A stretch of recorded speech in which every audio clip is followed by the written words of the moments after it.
সত্য কথা বললেই আপনি অপরাধী।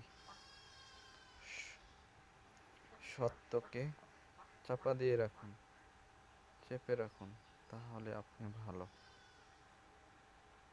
কার কাছে কি বলবেন? বর্তমান আইন শৃঙ্খলা সবকিছু টাকার কাছে বিক্রি। যার টাকা আছে তার ক্ষমতা আছে, যার টাকা নাই তার ক্ষমতাও নেই।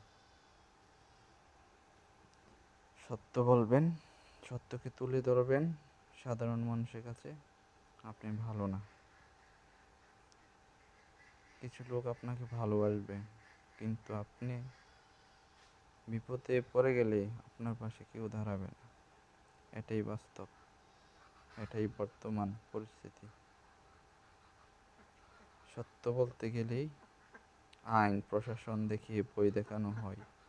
কি বলবো আর, বলার আর কিছু নাই।